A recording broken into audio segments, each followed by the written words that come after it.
Ya, vamos a comenzar entonces esta clase del día 26 de enero del año 2023, la Universidad de las Américas. El curso es Recursos y Ejecución. La materia que vamos a revisar hoy día son dos materias principales. Más que nada profundizando en el programa. La primera materia es las excepciones, y especialmente la excepción del 464 número 7 del Código de Procedimiento Civil. Y en segundo lugar vamos a hacer un recorrido por el embargo. Esas son las dos cosas que están preparadas para hoy día. Bueno, empecemos con las excepciones en el juicio ejecutivo. En clases pasadas ya hemos visto esto de las excepciones en el juicio ejecutivo, que tienen varias características, entre ellas que solamente se puede interponer en el plazo determinado para las excepciones y no existe un plazo más para interponerla. Esto en razón del artículo 472 del Código de Procedimiento Civil, que establece la posibilidad, o sea, la única posibilidad de defenderse en ese momento, y si no hay defensa, como el juicio ejecutivo va a versar sobre las excepciones planteadas, el mandamiento de ejecución y embargo va a ser las veces de sentencia definitiva de término. Por otra parte, las excepciones solamente pueden ser interpuestas respecto de aquellas que están señaladas en el artículo 464. Este artículo señala 18 excepciones, sin embargo, a pesar de entender que todas estas excepciones son taxativas, hay una excepción que es la de ese artículo 464, número 7. Para ello voy a compartir el Código de Procedimiento Civil y vamos a revisar el artículo 467. 467.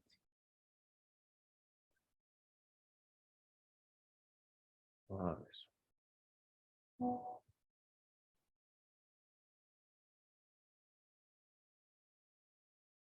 467. Ya. Listo. Perdón, 464. 400, ahí está, ahí está.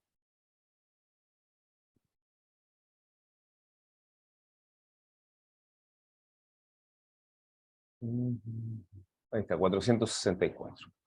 Bueno, si ustedes revisa el código, ustedes van a ver que la redacción señala que la oposición del ejecutado solo será admisible cuando se funden alguna de las excepciones siguientes, solamente alguna de esas excepciones.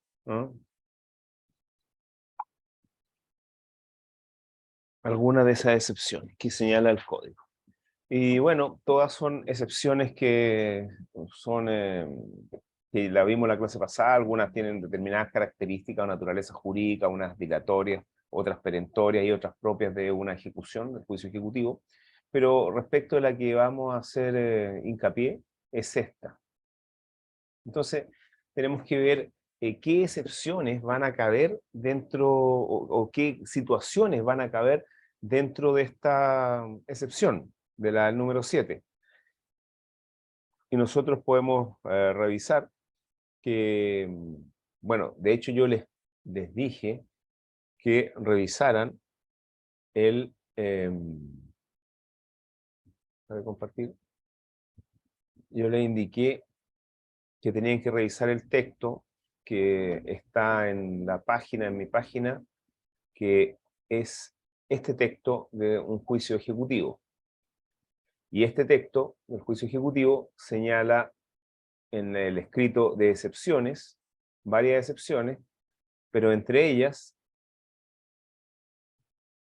la excepción, ahí está el escrito, donde se ponen las excepciones, y entre ellas señala la del 464, número 7 del Código de Procedimiento Civil. Esa sería la excepción. 464, número 7 del Código de Procedimiento Civil. Ya. ¿Alguien se acuerda de ese escrito? ¿Leyeron ese escrito?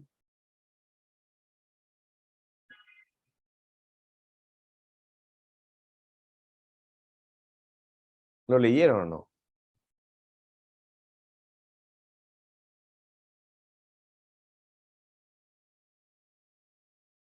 Bueno, si no lo leyeron, yo le voy a pedir que lo lean, por favor. ¿Ya? Que lo lean, vamos a dar 10 minutos para que lo lean y en 10 minutos vamos a volver a conectarnos para conversar de ese escrito, de las excepciones y cómo se produjo esa excepción del 467. ¿Ok? 10 minutos. Creo que ustedes eso bueno, lo pueden bajar de la página ricardomarquez.cl.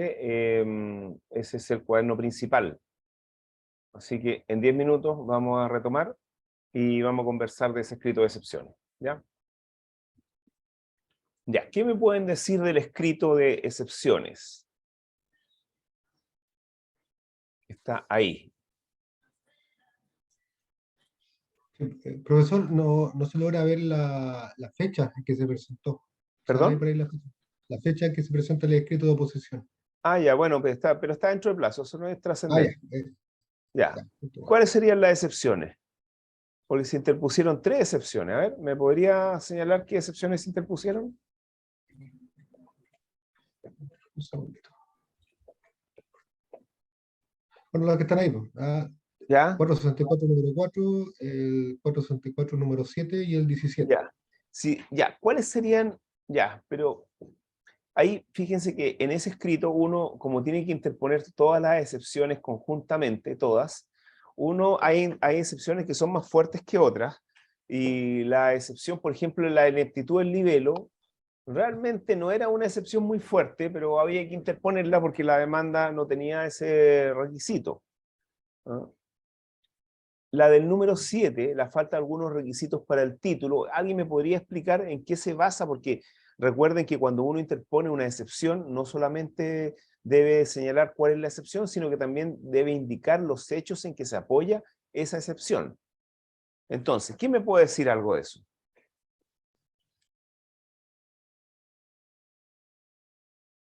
Nadie.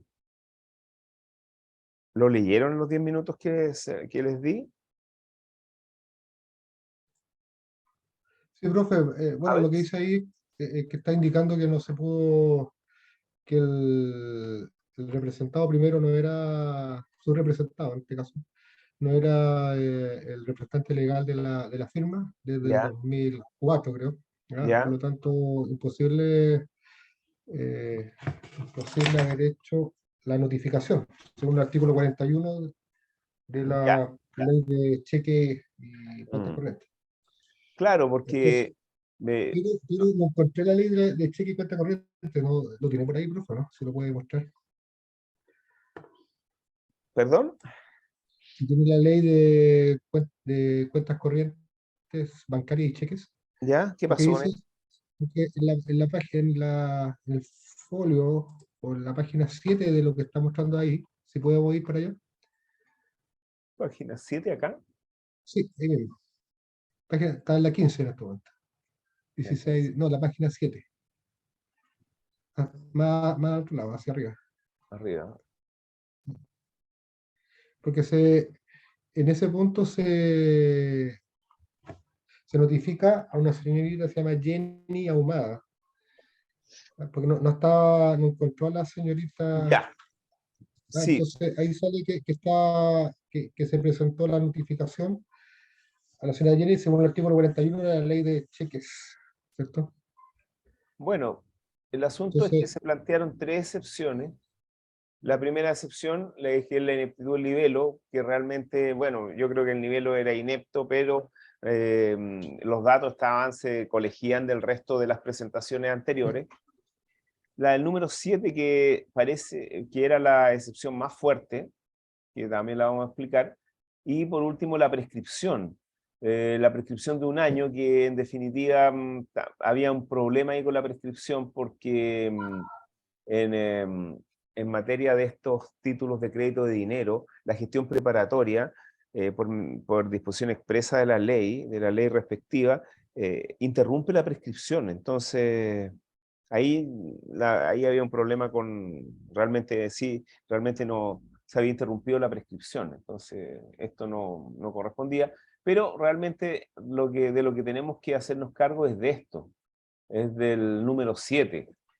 Como yo le había señalado, este número 7 es una suerte de excepción que funciona más bien como un género y en el cual pueden caber varias especies de excepciones vinculadas a este género.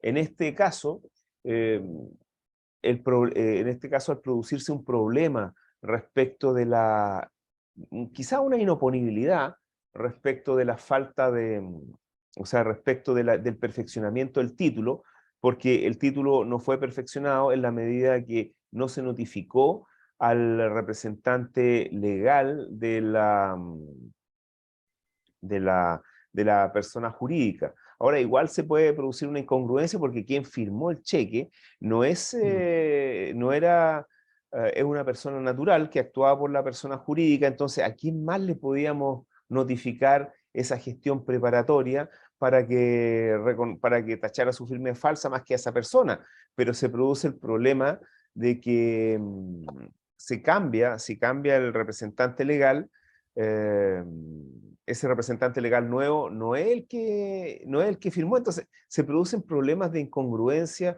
respecto de cómo se perfecciona la gestión preparatoria, cómo perfecciona el título ejecutivo. De todas formas, el obligado al pago no era la persona que había firmado el cheque, sino que el obligado al pago era la persona jurídica respecto a la cual se había emitido el cheque y era dueña de la cuenta corriente.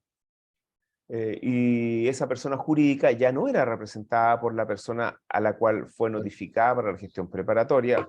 Por lo tanto, al caer la gestión preparatoria, se produce justamente lo que dice el 464 número 7, le faltan requisitos, condiciones al título para que tenga fuerza ejecutiva respecto en este caso, el ejecutado o el demandado. ¿Ven? Entonces se produce esa situación. ¿Y ustedes siguieron revisando el expediente, el proceso? Yo leí hasta allá, pero había leído anteriormente esto y indica que después en la respuesta que le hace John Dick, Justamente, el abogado, sí.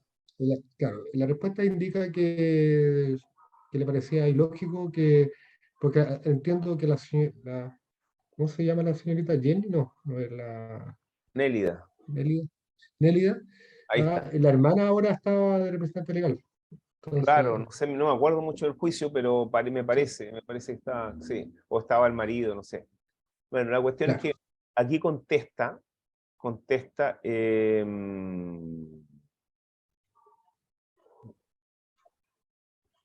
aquí,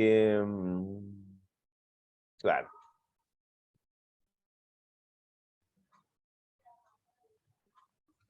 Claro, claro.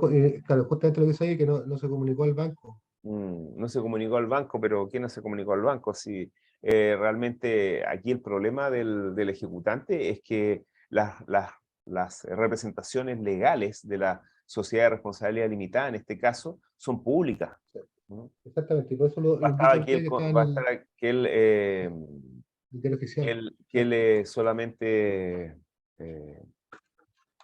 revisara los registros para ver a quién había que notificar, o por último haber notificado a ambos, ¿no? Al nuevo representante y al antiguo. Claro. Interesante punto porque efectivamente el abogado de la contraria no revisó bien la información que está disponible. Entonces, Justamente, y de hecho también digamos que la observación a esta excepción, a la del 46, miren, a la del 4664 número 7 es como la más débil, el argumento más débil que él esgrime, porque los otros dos argumentos, y es raro también, a ver, bueno, ahí está el 254, ahí dice que es parte del expediente y que en la gestión preparatoria ellos habían señalado todo. Bueno, y por lo demás todo se desprende de todo el juicio, de las presentaciones. Como se dice en la revista Esto, parece que es más fácil ser demandado que demandarte. Claro, no es mucho más fácil ser demandado. Claro. Claro, y ahí dice que efectivamente a quién más podemos notificar, a quién más que el que haya firmado el cheque.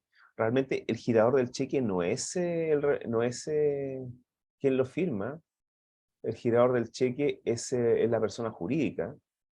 Bueno, en la número 17, la excepción, la doctrina, bueno, ahí está claro que por la gestión preparatoria se interrumpió la prescripción, así que el argumento más sólido era de la excepción era el 464 número 7. Y después si ustedes revisan la sentencia, Yo no llegué al final de la sentencia, ¿eh? sí, bueno, revisen la sentencia en su momento, pero si ustedes revisan la sentencia, se van a dar cuenta que a ver, ¿dónde está esto? Notifíquese. Ya, a ver. Notifíquese. Se acoge, acá está. Se acoge la excepción del 464 número 7, ¿ven? Y Perfecto. la argumentación está aquí en los considerando.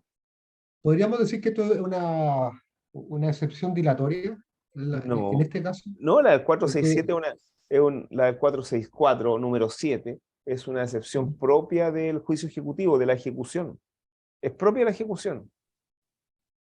claro, lo que pasa es que yo me coloco en la posición de publicidad, ¿no? Y efectivamente sí se hicieron las gestiones. Lamentablemente el abogado se equivocó en presentar esto, pero después sigue teniendo el título ejecutivo, sigue teniendo el cheque, ¿se entiende?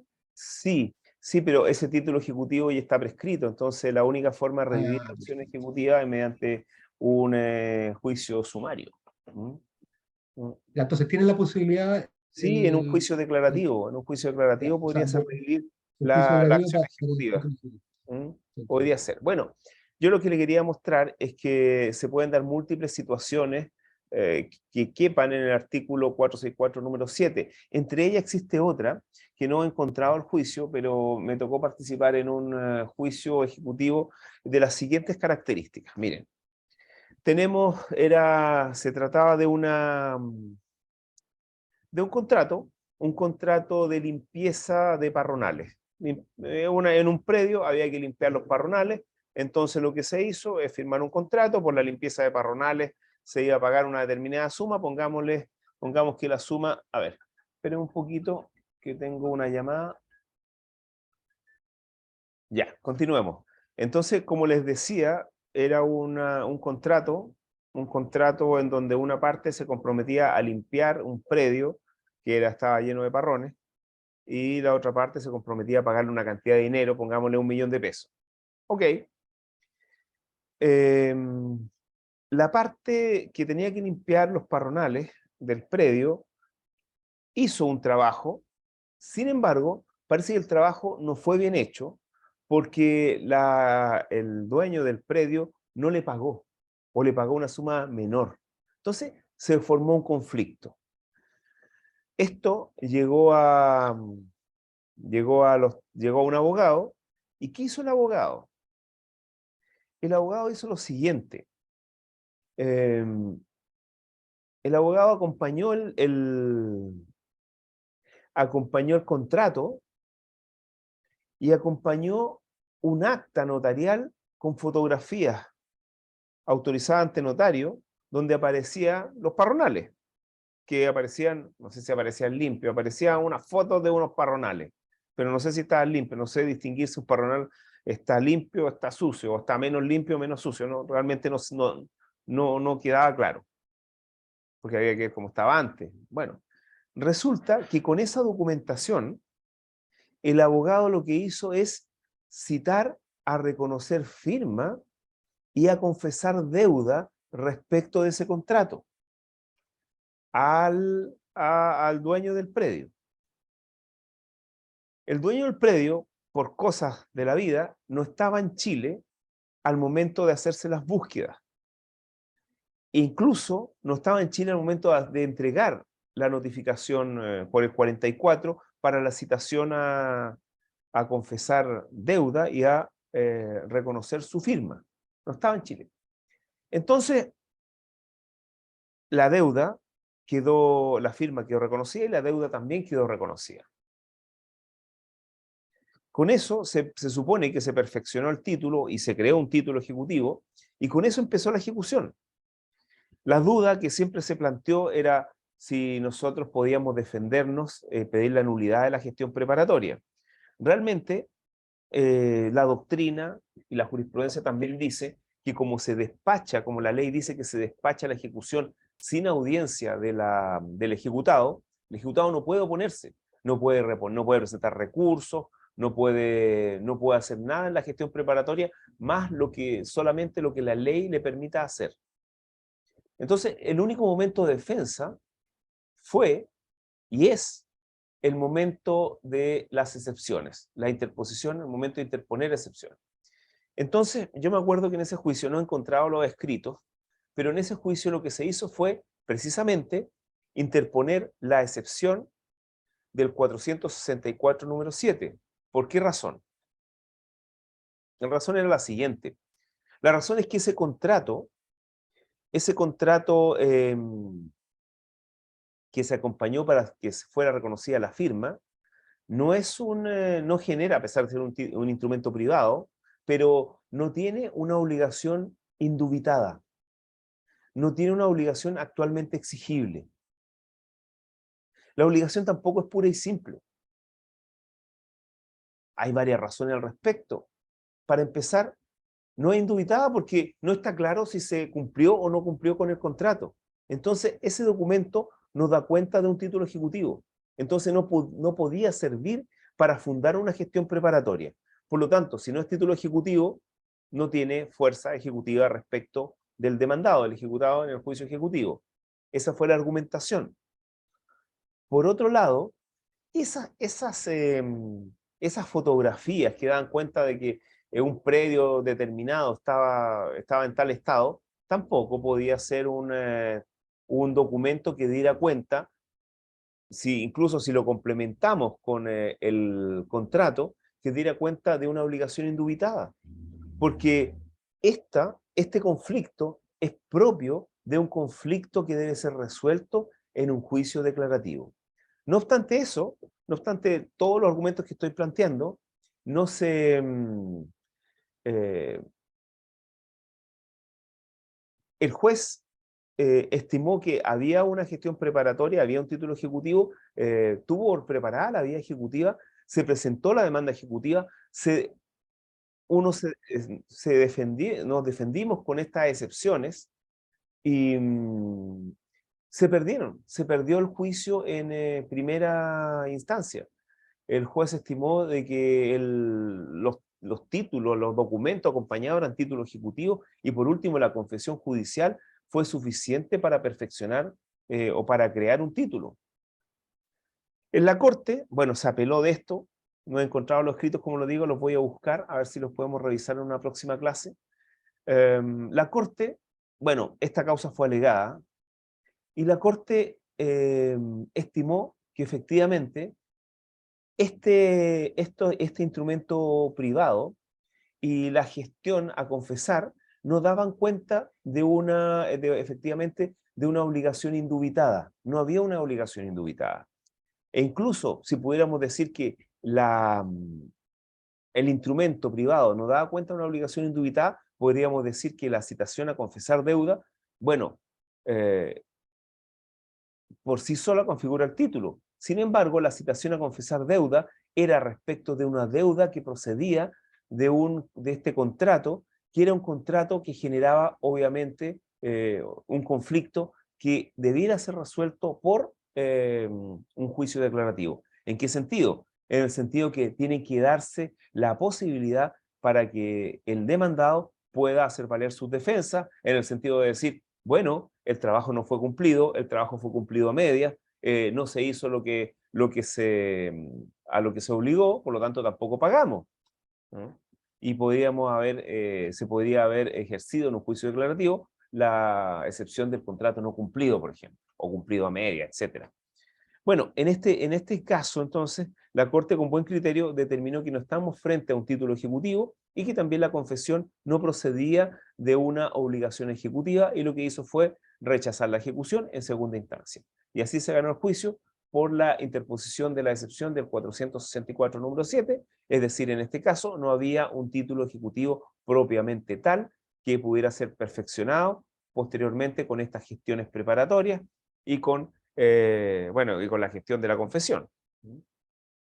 Ese fue el resultado. Entonces ahí tenemos como una excepción, que es la del 464 número 7, puede convertirse en dos o más situaciones eh, al efecto, y que puedan dar lugar a que se acepte esta excepción. ¿Dudas, consultas?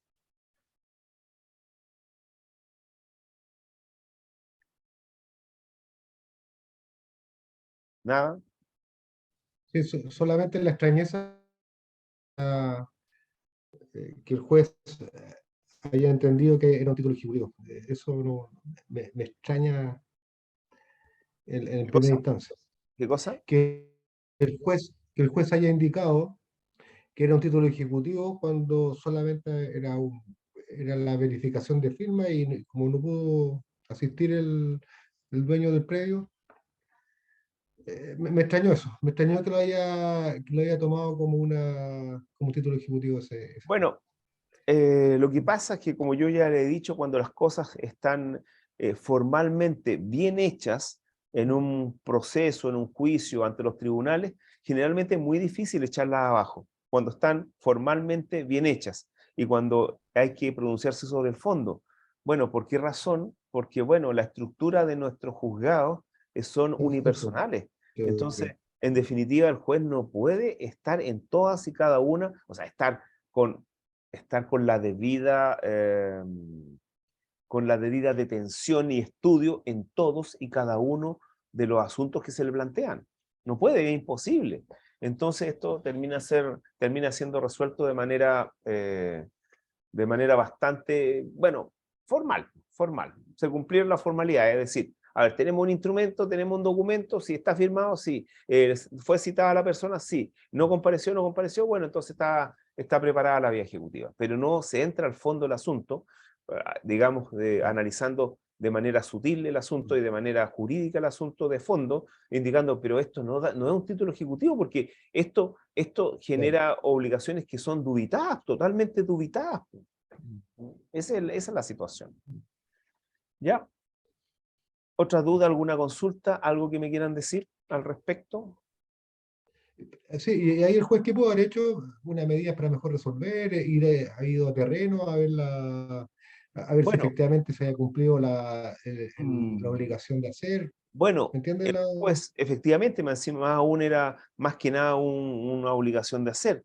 Bueno, ahí el juez lo que debió haber hecho es esta excepción, haber aceptado la excepción del 464 número 7 y haber dictado una sentencia que rechazara la Claro. ejecución.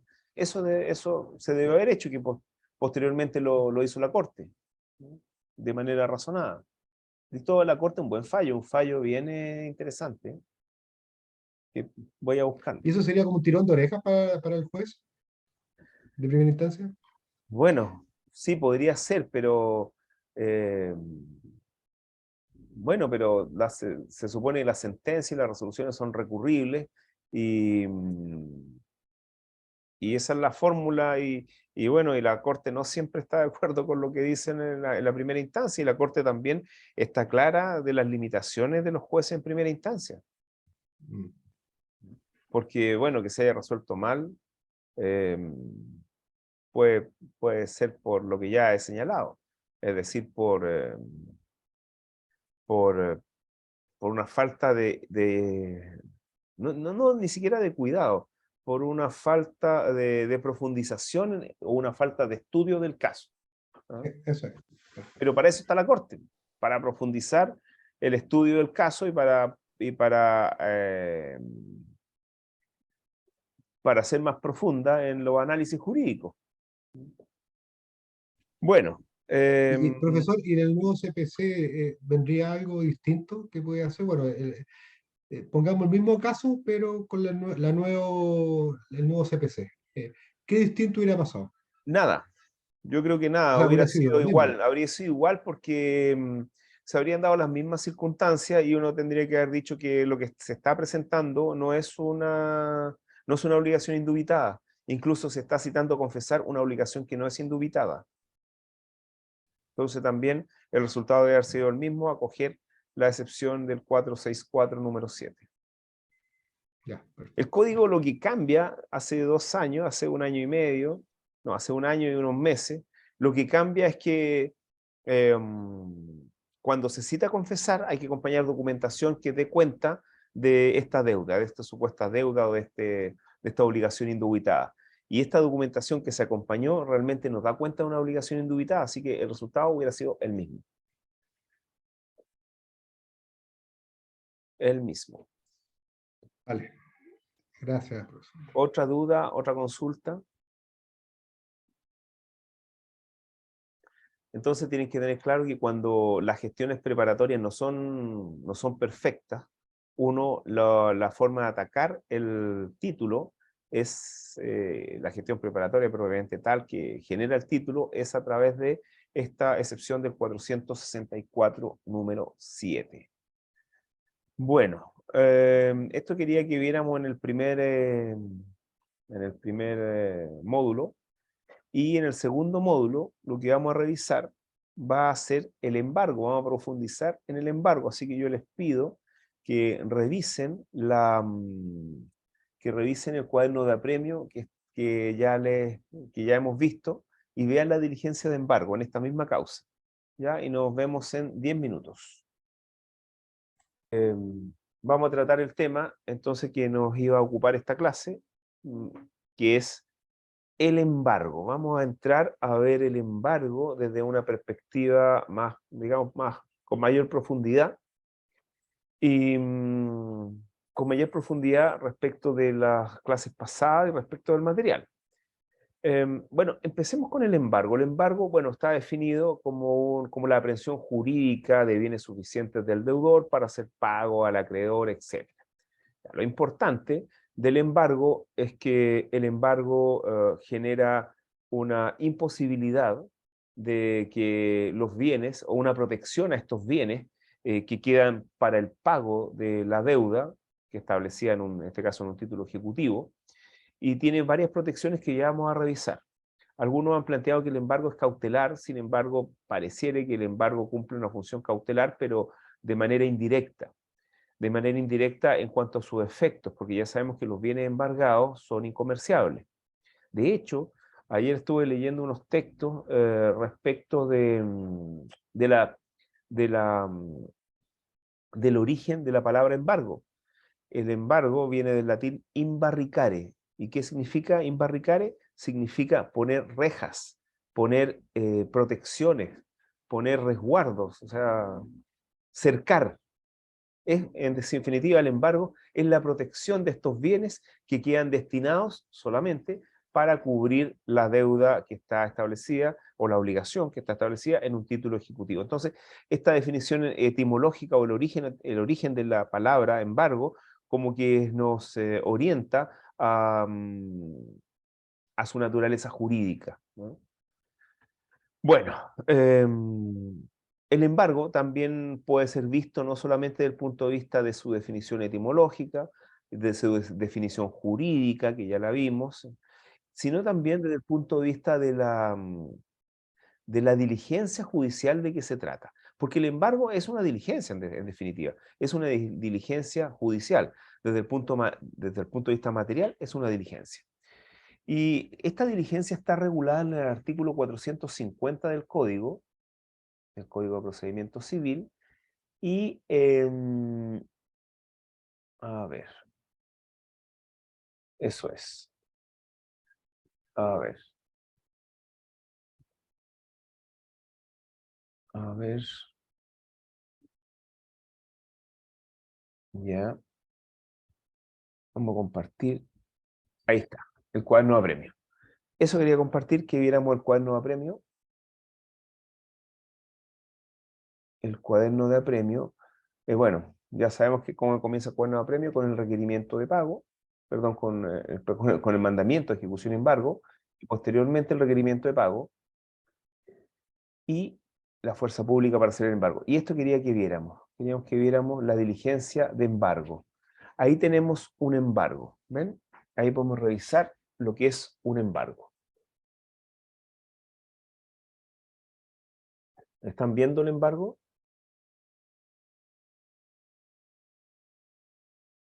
¿Lo ven o no? Sí, profe, sí se ve. Ya, listo, me dicen que se está viendo, ya. Entonces, el embargo también puede ser tratado como una diligencia judicial que está señalada en el artículo 450. Y si se dan cuenta, aquí hay por lo menos 3 o 4 cosas interesantes respecto de la diligencia de embargo, bueno, en este caso, de la diligencia de embargo de bienes muebles. Lo primero, este embargo fue hecho con fuerza pública, es decir, se indica que fue hecho con fuerza pública y que la fuerza policial, es decir, un carabinero, acompañó esta diligencia. En segundo término, está la fecha del embargo, que es muy importante, la fecha y la hora, pero lo más importante del embargo es que se hace un inventario de bienes, y al hacerse este inventario de bienes, se describen de manera bien resumida, sucinta, el bien de que se trata, y el mismo receptor judicial los tasa. Debe señalar el valor aproximado de estos bienes, y también tiene que señalar, bueno, las características que los distingan, describiéndolo, y también el estado en que se encuentran. Esto es muy importante esto es muy importante desde la perspectiva de que no se pueden embargar más bienes que los que están adeudados, porque la cantidad que está adeudada y que está en el mandamiento de ejecución y embargo.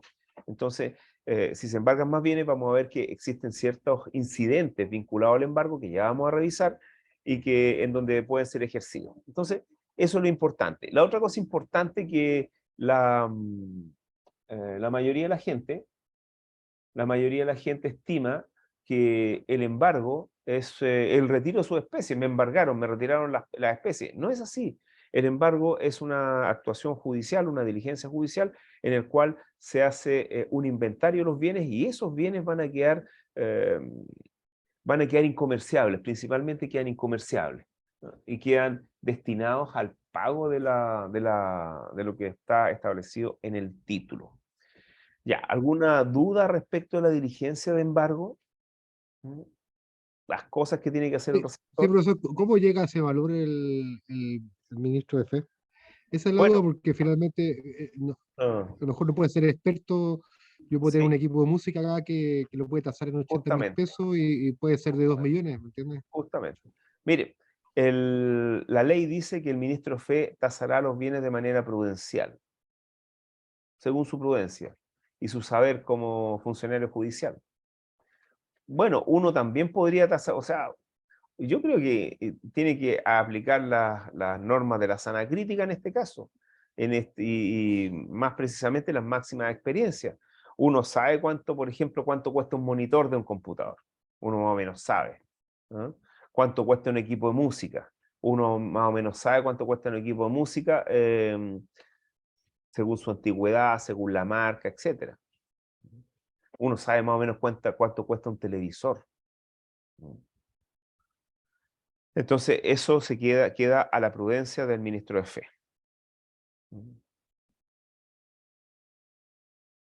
¿Alguna otra duda? ¿Alguna otra consulta? ¿No?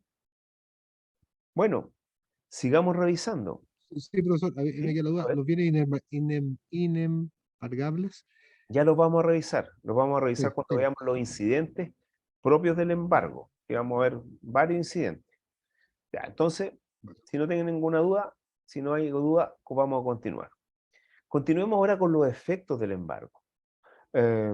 Yo les he señalado de manera bien precisa que bueno, hay objeto ilícito en la enajenación de bienes embargados por decreto judicial, así lo dice el 1464, número 3 del Código Civil. el embargo produce varios efectos. Podríamos decir que produce efectos civiles respecto de terceros y respecto del ejecutado. Y también efectos penales, también podríamos hablar de los efectos penales. Hablemos de los efectos civiles. En primer término, fruto del embargo, el ejecutado por regla general queda privado de la administración de ese bien embargado, por regla general, salvo en el caso que sea el propio, que el ejecutado quede como depositario provisional, que en la mayoría de los casos en que se embarga menaje de casa. Ahí queda él como depositario provisional y ahí no, quedaría como con, o sea, con la facultad de administrar, pero no de disponer, no de enajenar, ni siquiera de mover, de cambiar de lugar, en cierta medida, el bien embargado. Lo más importante respecto de los efectos del embargo, está claro que son incomerciables, que hay objeto ilícito, no se puede, que sea incomerciable significa que no se pueden realizar actos jurídicos respecto a los bienes embargados. ¿Qué significa? No se pueden arrendar, no se pueden entregar en comodato, no se pueden enajenar, no se pueden grabar, etc. Son incomerciables. Ahora, esto queda claro respecto del propio ejecutado, no hay ningún problema. Pero ¿qué pasa respecto de los terceros que puedan a contratar con este ejecutado que tiene sus bienes embargados? Este ejecutado podría enajenar sus bienes o intentar enajenar sus bienes, a pesar que hay objeto ilícito. Pero ¿qué va a pasar respecto de los terceros que contraten con él? Entonces, aquí se genera, algunos han dicho, que se aplicarían en el artículo 1490 y 1491 del Código Civil.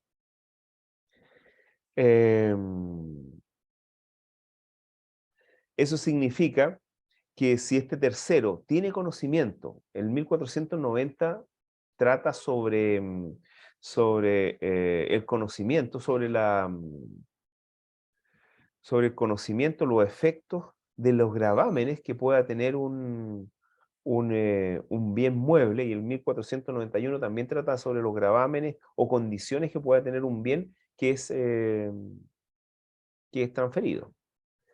Y en ambos casos, el artículo 1490 y 1491 del Código Civil nos indican que este tercero tiene que estar de mala fe, que hay acción reivindicatoria contra terceros de mala fe.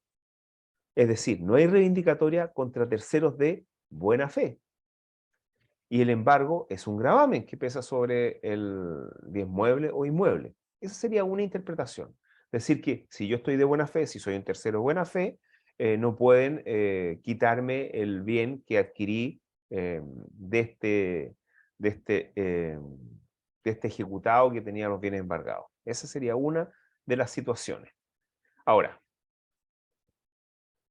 la buena fe, en este caso, ustedes saben que la buena fe tiene varios conceptos, varios sentidos, puede ser tomada jurídicamente en varios sentidos. Por ejemplo, buena o mala fe es tomada en el sentido de conocer en este caso el gravamen o conocer una situación determinada. Esa es buena fe. La buena fe también desde otra perspectiva significa actuar sin ningún fraude, actuar sin perjudicar a nadie, es decir, actuar con una suerte de fair play, de juego limpio, etc. Esa es la buena fe vinculada, o la mala fe vinculada al dolo. En este caso, la buena fe está tomada como conocimiento del gravamen.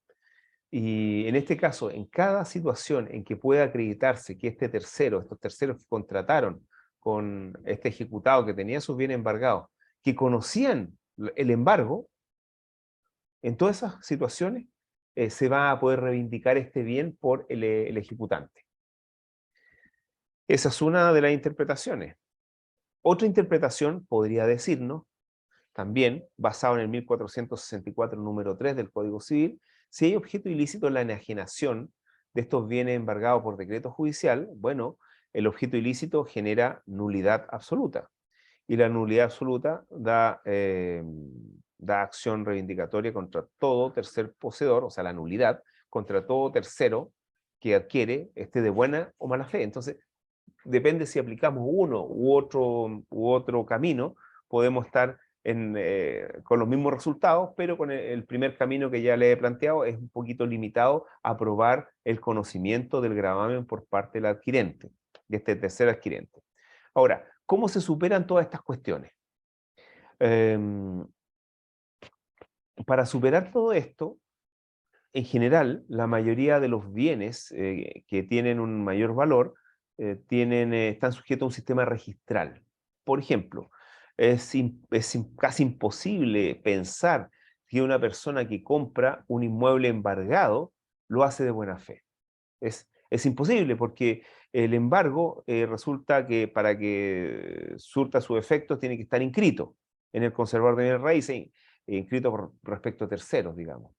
Entonces, cualquier persona que vaya a comprar un inmueble, lo normal es que haga un estudio de títulos. Es decir, nadie va a comprar un inmueble si el inmueble está embargado o si el inmueble no aparece inscrito a nombre del vendedor. Eso resulta obvio.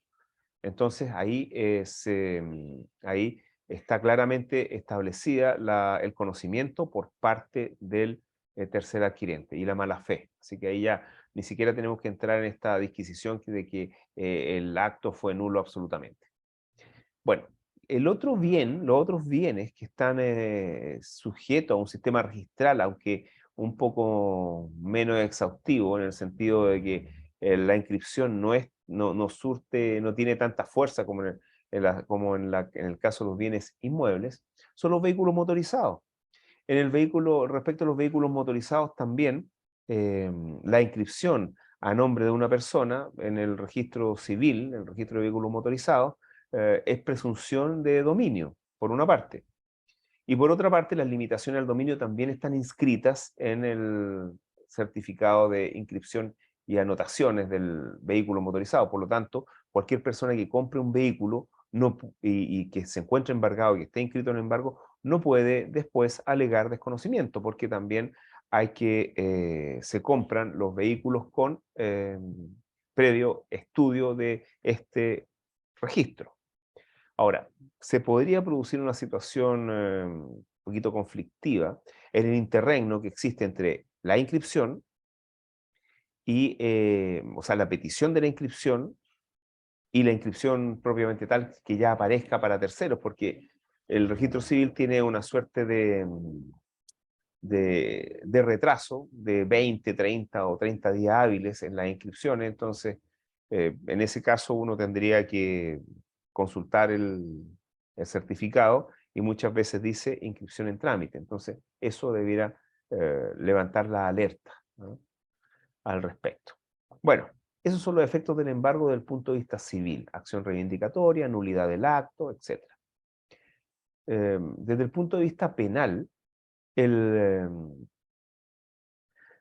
ejecutado también podría cometer delitos. Podría cometer el delito si es que realiza actos jurídicos de enajenación o quizá actos jurídicos que impliquen destruir la cosa también. Podría cometer los delitos de depositario alzado, artículo 469, número 6 del Código Penal. En este caso, no puede destruir el bien embargado y cometería un delito. Tampoco lo puede cambiar de lugar, ¿no?, porque eso dificultaría el retiro posterior del bien. Tampoco puede apropiarse de ese bien o, bueno, enajenarlo principalmente, y ahí cometería el delito de apropiación indebida del artículo 470, número 1, porque hay que recordar que en estos casos el ejecutado queda como depositario provisional, es decir, con la imposibilidad de venderlo, la imposibilidad de arrendarlo, la imposibilidad también de cambiarlo de lugar, de destruirlo, de modificarlo, etc. Entonces, esas son las consecuencias penales del embargo, respecto, obviamente, de la parte del ejecutado. Es decir, no es tan fácil cuando uno queda como depositario provisional de los bienes, hacer cosas con los bienes. De hecho, venderlos implicaría apropiarse de ellos indebidamente, porque hay una cosa que no le he dicho, pero se colige de lo que ya se ha señalado, de que el embargo del bien va a producir un efecto de que, como es incomerciable, va a quedar con suerte el dueño, el ejecutado, con la administración del bien, solamente con la administración, pero va a perder la disposición del bien. Y a veces el goce incluso del bien también. Claro, de hecho, si no puede arrendarlo, no puede gozar de él. Bueno, otra cosa respecto de... bueno, hemos dicho qué pasa con, desde el punto de vista penal, los efectos penales respecto del ejecutado, pero ¿qué pasa con el tercero que contrata? ¿Podrá cometer un delito?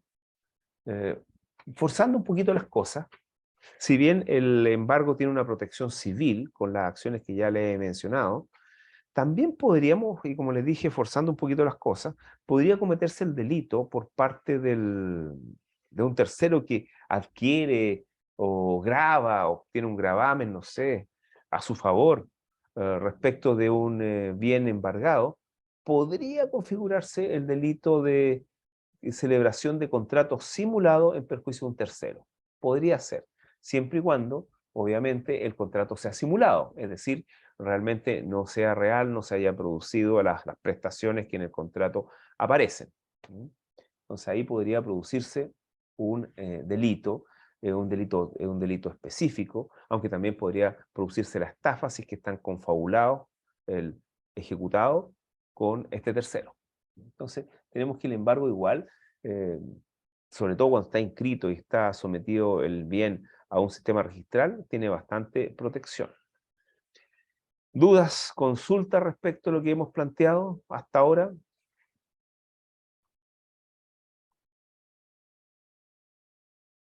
¿No? Bueno, No, eh, profe. ya. Hay ciertos embargos que se producen de manera especial, que son, por ejemplo, el embargo de dinero, de joyas, de efectos públicos. En estos casos resulta evidente que no podemos dejar al ejecutado como depositario provisional. ¿Por qué resulta evidente? Resulta evidente porque el dinero lo va a gastar, las joyas las va a vender, las va a reducir. Entonces, en estos casos, el código, con buen criterio, establece una regla en el 451, inciso final, que dice que todas estas especies de alto valor, van a quedar como depositario en un banco, van a quedar depositadas en un banco. ¿No? El dinero podría quedar en la cuenta corriente del juzgado, y bueno, las joyas y los efectos públicos en un banco, en una bóveda de un banco. Bueno, respecto al menaje a la casa, yo ya lo he dicho, el artículo 444 del Código de Procedimiento Civil, en el inciso final, indica que por regla general va a quedar como depositario el propio ejecutado, porque son menaje de una casa, que es lo que más embarga. Y también hay una mención especial respecto de las empresas o establecimientos de comercio, regulado en el artículo 444, inciso primero. ¿Qué nos dice esto? Bueno, un establecimiento comercio, un negocio, un local comercial, ¿se puede embargar? Más que nada un establecimiento comercio. ¿Se puede embargar? Se puede embargar. En estos casos hay varias fórmulas que se pueden ocupar. Por ejemplo, que todos los actos de enajenación, no de administración, de enajenación, sean autorizados por el juez. O por ejemplo, que se designe un interventor para el establecimiento comercial, para la industria, etcétera, que revise los libros y que revise la gestión. Y frente a cualquier situación anómala, le avise al juez para que el juez decrete alguna, a petición de parte, decrete alguna medida, como por ejemplo la prohibición de enajenar cierto activo, por ejemplo. Bueno, y también es posible, respecto de una empresa o de un establecimiento de comercio, bueno, embargar determinados bienes que le pertenecen al establecimiento de comercio o a la empresa. Se me ocurre mercadería. Bueno, eso es lo que le puedo decir respecto del embargo como institución en general, algunas cosas que por lo exiguo del programa uno no puede profundizar en esto. ¿Ah? ¿Dudas, consultas al respecto? ¿No? ¿Nada? El profesor, el interventor, lo designa, obviamente lo designa el juez, Claro. eh, pero puede seguir vendiendo, o sea, porque esto es un establecimiento mercantil, está hablando del Ujú. 444, inciso primero, ¿cierto? Claro. ¿Ah? La idea es que siga vendiendo y esos dineros entrarían como a través Bueno, del 451. Ah, claro, bueno, depende. El interventor es una persona, como decía un profesor por ahí, el interventor es un mirón y acusete. Un profesor de Derecho Civil decía eso, un mirón y acusete, porque él mira que pasa algo raro e inmediatamente le avisa al juez. Entonces, por ejemplo, vendieron esto y lo vendieron en tanta plata y la plata va a llegar ahora. Entonces el juez inmediatamente le avisa al juez y me imagino que la contraparte, el ejecutante, pedirá el embargo de esos dineros. O por ejemplo, la imposibilidad de que las cuentas corrientes sean manejadas por el ejecutado, que sea manejada por el juez o con autorización del juez, etcétera. es un Varias punto. cosas se pueden ¿Cómo hacer. se hace en la práctica el 451 inciso final? Está hablando de los dineros que pueden estar entrando a través del 444. ¿Me entiende la lógica? Entran los dineros porque Bueno, efectivamente tiene que facturar la empresa. sí, Va a sí, facturar, ya. Los dineros van a caer, si es por cheque o efectivo, ¿cierto? Van a caer directamente en la cuenta corriente del deudor, ¿ah? Del demandado. Pero después, ¿cómo se hace el traspaso? Tiene que hacer bueno, un traspaso directo ahí. Eso ahí entiendo hay que no. varias situaciones. Estas situaciones más que nada se producen en las liquidaciones. Yo encuentro que esto que estoy hablando ahora es difícil que se produzca respecto de una empresa o un establecimiento comercial que no esté en la situación de estar sometido a una liquidación forzosa o voluntaria. Y en estos casos, quien recibe los dineros siempre va a ser el administrador de esta el liquidador, digamos. Pero si esto lo llevamos al juicio ejecutivo y la empresa no tiene ni una liquidación forzosa ni voluntaria, y solamente fijándonos en las normas del Código de Procedimiento Civil, se podrían hacer lo que yo vi una vez en un juicio arbitral, en que había un inmueble que estaba en disputa, y ese inmueble estaba arrendado, y estaba arrendado a un muy buen precio, más de 1 millón de pesos. Entonces, una de las primeras normas, una de las primeras medidas que tomó el juez árbitro fue que de ahora en adelante comunicara a todos los arrendatarios, era más de uno, comunicar a todos los arrendatarios que de ahora en adelante las rentas debían ser entregadas al juez árbitro, en la cuenta corriente tanto.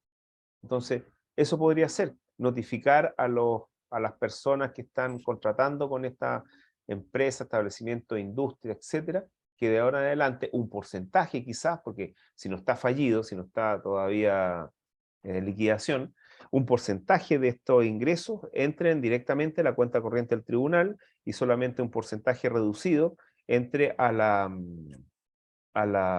cuenta corriente de la empresa o de la industria, porque tiene que seguir su marcha. Eso es lo que se me ocurre que se podría hacer. No, la idea no es liquidar completamente la empresa, pues, sino que siga Claro, funcionando. claro, si no estamos en un proceso de liquidación, en este caso es un juicio ejecutivo, quizás con un poquito de unos meses de funcionamiento se paga toda la deuda, quién sabe. Claro. ¿Ya? Bueno, ahora vamos a pasar a los incidentes vinculados al embargo. Miren, pueden pasar varias cosas respecto al embargo, varias situaciones que se pueden dar. Y son situaciones en las cuales las vamos a responder. Eh, Esto está bien tratado en los libros que yo ya le he indicado, que serían este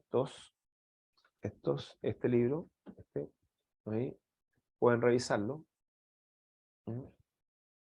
Están tratados de manera bien resumida, y este también, que es bastante pequeño, pero es muy, si se dan cuenta, es reducido, pero es muy bueno el libro. Es bien preciso. Entonces, hay varios incidentes que se pueden plantear respecto al embargo. Lo primero, lo que ya preguntó un compañero de ustedes, que fue, ¿qué pasa con los bienes inembargables? ¿Qué pasa si me embargan un bien inembargable? Em, puede ser, puede ser que el bien inembargable, o sea, la situación es la siguiente. A ver, voy a tener que esperar un poquito. Ya, lo que yo les decía entonces es que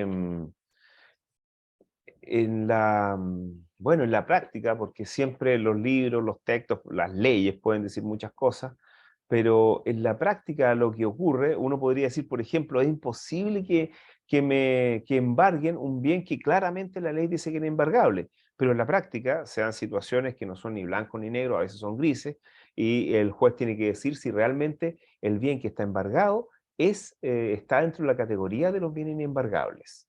Al respecto, si ustedes quieren consultar un catálogo de bienes inembargables, ese está en el Código de Procedimiento Civil, en el artículo 445 y también en el artículo 6618 del Código Civil. Ahí está el catálogo de bienes inembargables que, a ver, vamos a compartirlo. Vamos a compartirla. A ver. Aquí tenemos, por ejemplo, el Código Civil, el 1618. Y aquí están una gran categoría, una gran cantidad, un listado de bienes inembargables, 10 bienes inembargables. ¿No? 10 bienes inembargables. Ahora, la categoría más importante de bienes inembargables está en el Código de Procedimiento Civil, en el artículo 445. Ahí está la mayor cantidad de bienes inembargables. Ahora, vamos a compartir el 445. A ver, 445, vamos para acá.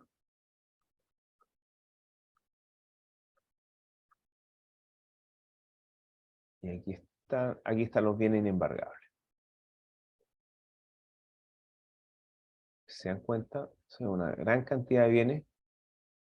Ya.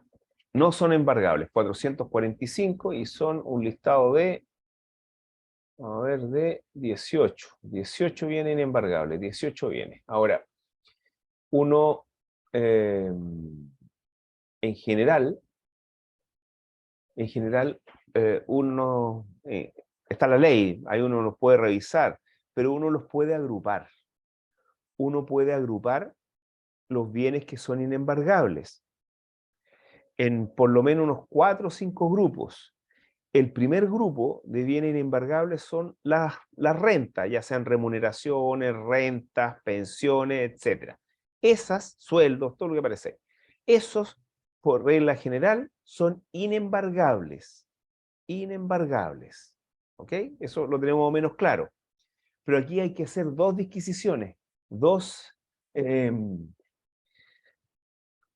hay que hacer dos distinciones. Las remuneraciones, las rentas, los sueldos, etcétera, no son absolutamente inembargables. Ustedes saben que sí son embargables respecto de pensiones alimenticias.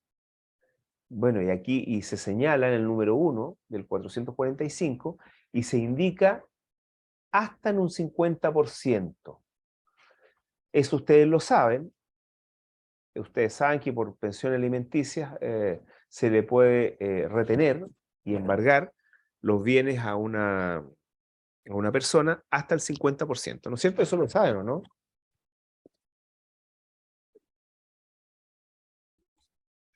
¿Se acuerdan de eso? ¿O no? Nada.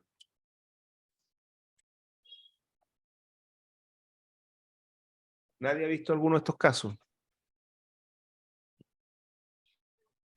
Profesor, a mí no me ha tocado ¿Ya? ver un caso así, pero me queda la duda porque el 445, ¿cierto? Dice hasta el 50%, ¿cierto? Pero Sí. después si uno va al 1618, 16 del 16, 18, disculpa, sí. 1618 número 1 dice hasta el 2/3. Entonces, Bueno, la regla que rige es esta, la del Código de Procedimiento Civil. Realmente la del 1618, el del Código Civil, es más bien referencial. ¿Ah?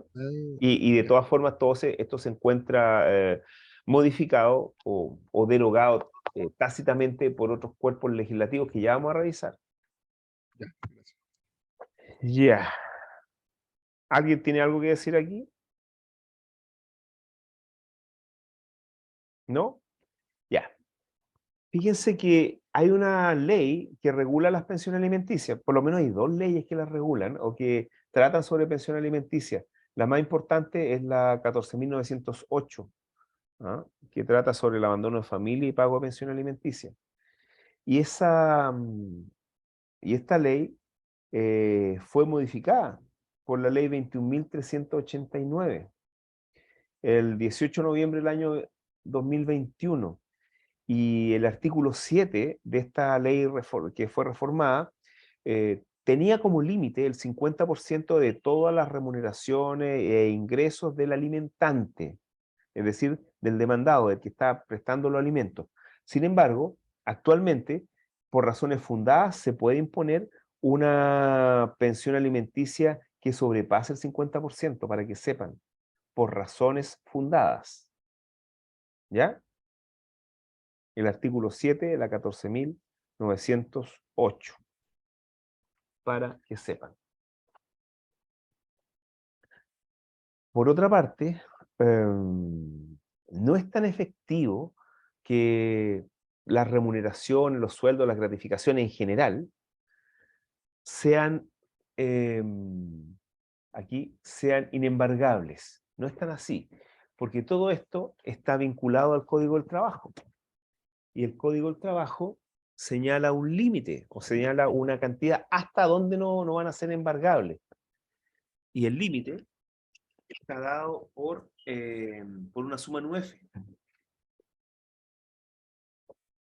Actualmente esa suma, actualmente el UF está bastante, está bastante valorizada. No sé, como 33.000 pesos creo que cuesta la UF. ¿A cuánto está la UF? ¿Alguien sabe?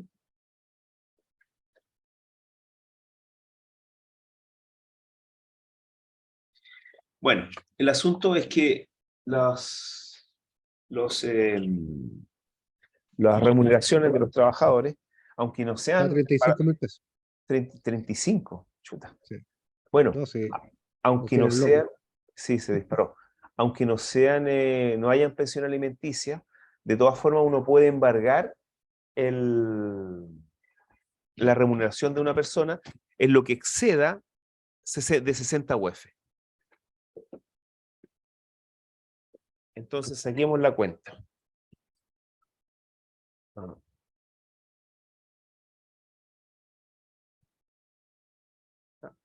ver. Saquen la cuenta. A ver. Saquen la cuenta y paremos. Justo me están llamando, así que ahí sí, ahí estamos hablando. Bueno, yo le había dicho entonces que los sueldos, las remuneraciones de los trabajadores eran inembargables, salvo lo que dice relación con las pensiones alimenticias, con esa limitación del 50%, pero incluso ahora esta limitación tampoco corre y podría embargarse y retenerse más del 50% de las remuneraciones de los trabajadores en casos justificados, en casos que lo ameriten. Y el artículo 57 del Código del Trabajo establece un límite al embargo de las remuneraciones de los trabajadores, y el límite yo le había dicho que era 60 unidades de fomento, no, son 56 unidades de fomento, 56. Son 56 unidades de fomento, es decir, todo lo que exceda de 56 unidades de fomento se puede embargar. Entonces, por ahí me habían dicho que la unidad de fomento estaba ¿a cuánto? A 35. Ya, pero ¿alguien puede darme el número exacto de cuánto vale una unidad de fomento? 35.270. 35.270 por 56. Entonces, el resultado de esto es 1.975.120 pesos. Es decir, todo lo que exceda hasta el día de hoy por lo menos, de sueldo de 1.975.120 pesos puede ser embargado. A ver, existen varios funcionarios públicos, gente de clase Profesor, media, etcétera, que gana más que eso. Entonces, por sobre eso, se puede embargar. Dígame. ¿Qué artículo del Código del Trabajo indica eso? El artículo 57, inciso primero. Ya, gracias. ¿Mm? Para que sepan, es decir, por ejemplo, si ustedes, no sé, si ustedes saben que una persona tiene un ingreso o una remuneración alta, un gerente, por ejemplo, en estos casos ustedes podrían embargarle sus remuneraciones en todo lo que exceda la suma que les indiqué, las 56 unidades de fomento, que son 1.900.000 y algo, mil pesos, ¿ven? Entonces, es posible embargar. Entonces, el primer grupo de bienes embargables son los sueldos, remuneraciones, pensiones, etc. El segundo grupo se refiere a... Profe, una consulta. ¿sí? Lo que indica el Código del Trabajo es que, se lo voy a leer para que las remuneraciones de los trabajadores y cotizaciones de seguridad serán inembargables. No obstante, podrán ser embargadas las remuneraciones en la parte que excedan las Claro, claro, en lo que 56 exceda unidades de eso, fomento. Entonces, claro, si gana 3 millones, puede ser embargado, no sé, un poquito más de 1.000.000, o sea, un un millón poquito y pesos. de- Claro, y es una cantidad interesante. Por ejemplo, imagínense un diputado. Los ingresos, la dieta de los diputados está en 8 millones de pesos. Sí, algo, O sea, algo le podemos poco. embargar harto, le podemos embargar la dieta. Ahora, salvo que exista una norma especial de inembargabilidad de las dietas, pero por lo menos en el artículo 445 no está, y en el 1618 del Código Civil tampoco está. Bueno, bueno, el segundo grupo, bueno, tiene que ver con bienes propios de la subsistencia de la persona. Como por ejemplo, aquí voy a citar lo más importante para nosotros, que son los libros relativos a la profesión del deudor hasta el valor de 50 unidades tributarias mensuales, a elección del mismo deudor. Ya, ¿cuánto vale una unidad tributaria? Actualmente está como en 52.000 pesos, ¿no?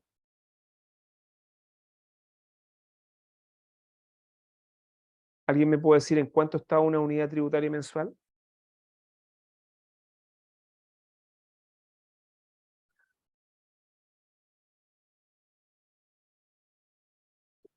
¿No? ¿UTM?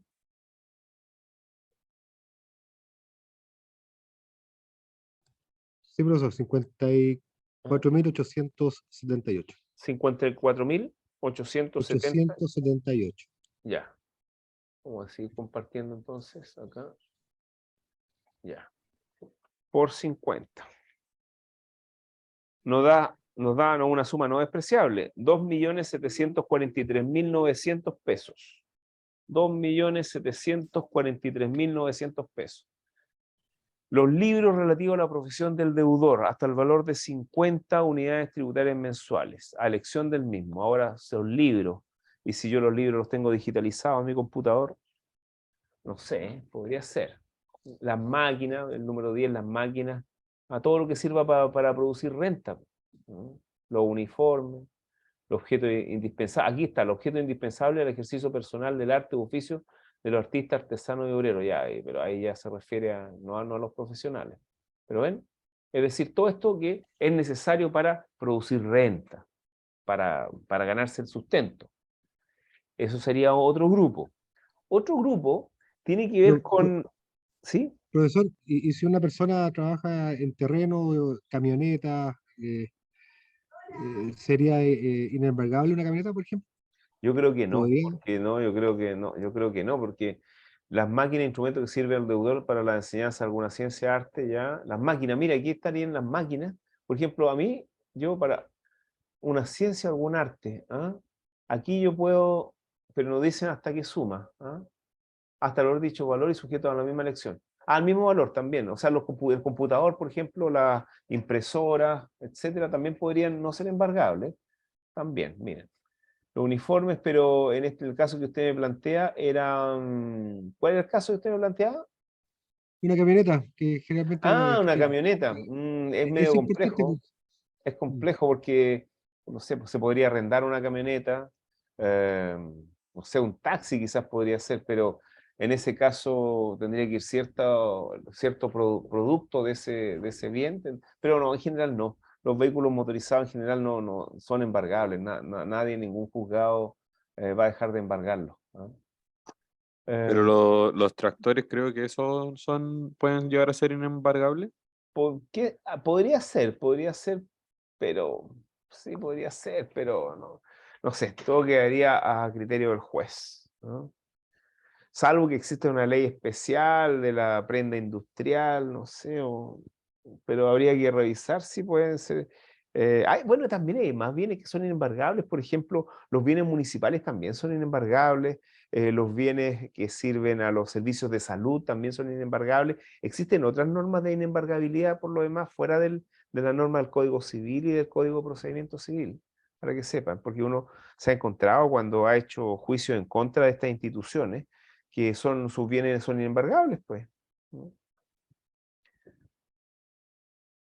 Bueno. Bueno, después viene los utensilios domésticos y los alimentos y el combustible. Bueno, y lo propio de eh, lo propio de un hogar que es necesario para la vida normal de las personas, como la cama, como el refrigerador, que el refrigerador en sí no es inembargable, pero como contiene alimentos, resulta ser inembargable. Como un contenedor de alimentos, también, como le digo, resulta ser inembargable. También otro grupo tiene que ver con las viviendas sociales, que están siendo ocupadas, obviamente, por la familia, el deudor. Y otro bien destinado, y otros son digamos, los bienes de utilidad pública, ¿ah? Entre ellos también las concesiones. Ahí tenemos otro grupo de bienes inembargables, ¿no? Esos son fundamentalmente los bienes inembargables. Sí, profesor, el 16 no lo entiendo bien. ¿A qué cuando dicen bienes raíces donados? ¿Qué es lo mismo que dice Obligado. el 10 del 16 y 18 del Código Civil? Claro, el 16 tiene que ver con cuando usted dona un bien. Por ejemplo, si usted le dona un bien a un amigo que a lo mejor está en una situación mala, ese bien lo dona por una razón de beneficencia, y ese bien obviamente usted va a tener que tasarlo y va a tener que lo tasa ante el tribunal, y tiene que ser una tasación con aprobación judicial, entonces es bastante complejo. Se supone que yo estoy entregando este bien para esta persona, para que lo disfrute y para que seguramente supla un déficit que tiene, por eso no son embargables. Ahora Ya, dice que pero ¿dónde se puede ser coloca eso? embargable por el valor adicional que adquieran después, eso lo encuentro extraño, pero será que, no sé, realmente cómo se puede hacer embargado por un valor adicional que obtengan después, un bien raíz, ¿no? Porque habría que venderlo, po. Dígame, ¿sí? Debería quedar en el conservador de bienes raíces, que fue un bien raíz donado para que sean embargables. Ahí, Recuerde que la donación es un acto judicial no contencioso y que tiene un procedimiento judicial, y también ante el Servicio de Impuestos Internos, que se llama insinuación, que nadie lo hace, porque es muy sí, engorroso, nadie dona, salvo por la ley especial de donaciones, que se refieren a situaciones diversas y que en general no son personas naturales las que reciben esas donaciones. ya, terrible. Ya. Mm.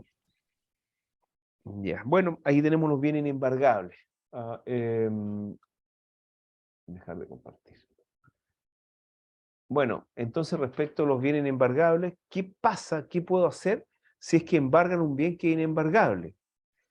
Lo que tengo que hacer es presentar un incidente de exclusión de embargo. El incidente de exclusión de embargo, regulado en el artículo 519, inciso segundo del Código de Procedimiento Civil, y se forma un incidente donde yo tengo que probar que el bien que me embargaron cae dentro de la categoría, de alguna de las categorías que ya hemos indicado en el artículo 445 del Código de Procedimiento Civil, o 1618 del Código Civil, o una ley especial, como por ejemplo, eh, eh, por ejemplo, en el caso de los bienes municipales, que son inembargables, en el caso de los bienes destinados a los servicios de salud, que también por regla general son inembargables siempre que estén destinados al servicio de salud directamente o a prestaciones de salud, pero realmente aquí hay hay una interpretación amplia y al final todo puede ser destinado a acciones de salud. Incluso está el dinero que está en la cuenta corriente del servicio que sirve para,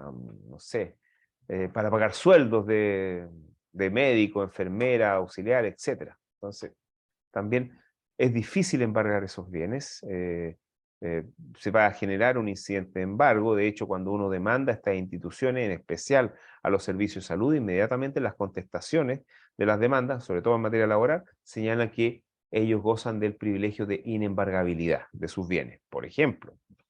También incluso, una vez me tocó que me contaron que un abogado había embargado bienes de una embajada y el juzgado dio el embargo. Entonces, ¿qué tuvo que hacer? Bueno, en ese caso se solucionó de una forma más de oficio. Elegante. Sí, elegante, de oficio, se solucionó de oficio.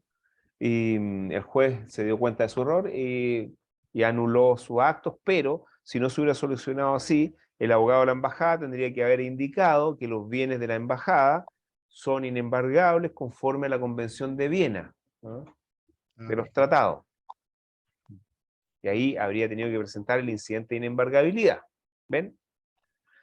Bueno, mañana... El incidente, ¿sí? perdón, el incidente, ¿cuál es el número del artículo? 519, inciso segundo. Ya, mañana vamos a dejar hasta acá hoy día y mañana vamos a seguir revisando los incidentes de embargo. Vamos a revisar el reembargo, que no es un incidente propiamente tal, pero está vinculado al embargo. Vamos a revisar el incidente de ampliación de embargo, 456 del Código, el incidente de reducción de embargo, 447 del Código, el incidente de cesación de embargo, 490 del Código, y el incidente de sustitución de embargo, artículo 457 del Código de Procedimiento Civil. Entonces, eso vamos a revisar mañana y seguramente algún otro tema que tengamos que profundizar respecto de, de la ejecución, ¿ya? Así que si no hay más, me despido. ¿Algo que decir? ¿No? No, Entonces nada, profesor. nos vemos mañana. Que estén muy bien. Chao. Hasta luego, Hasta profesor. Hasta luego. Hasta luego.